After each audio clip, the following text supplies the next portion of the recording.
Okay, let's have a look at the answers to these puzzles. First, let's tackle the easy one. White to play and give checkmate with the next move. Here are the 4 empty squares next to the black king.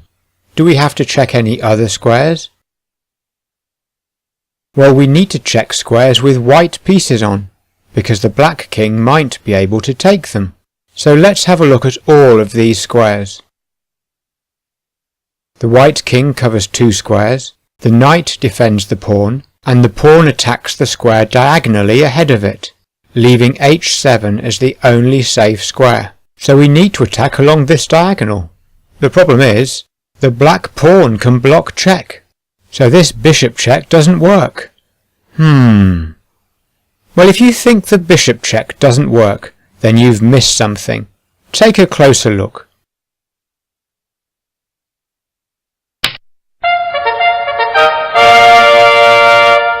Why can't the pawn block the bishop check? Because, with the bishop out of the way, the rook pins the pawn to the black king. Medium puzzle then, white to play and mate in 3, and at the moment both of these squares are safe, because the white knight blocks the queen.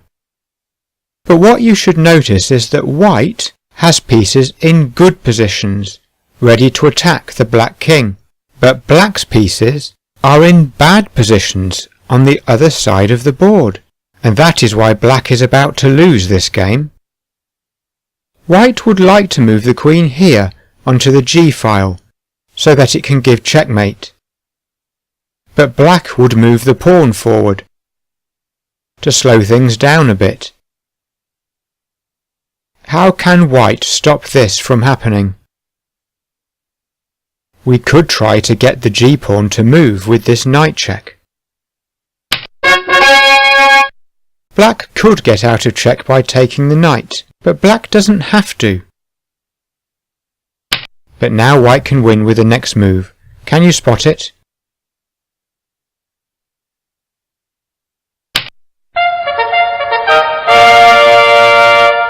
So let's go back and see what happens if black does take the knight.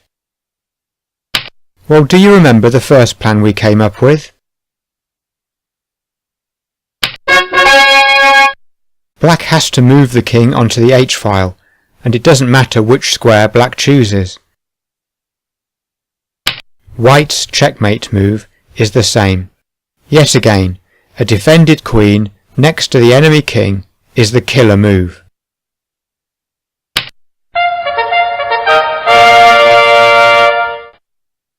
Just the hard puzzle left then.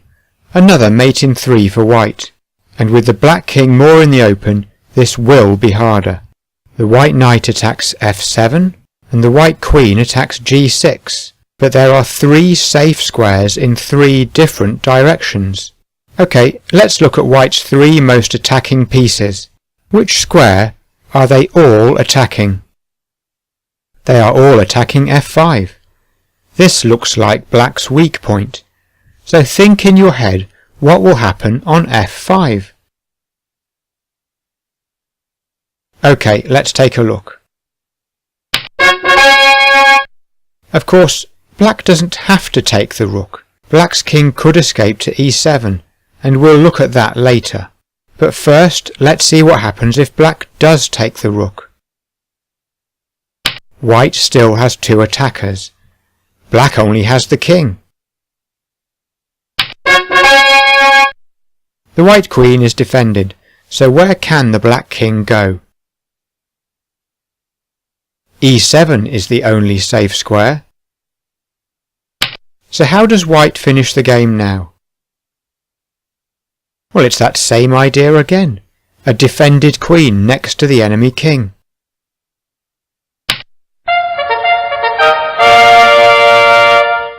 And if you remember your checkmate patterns, then this should be familiar.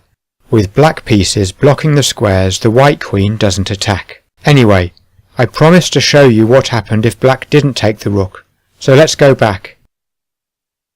Here we are. Black doesn't have to take the rook. Black's king could run away instead. Moving the rook to f7 will win the game, but queen takes pawn is slightly faster.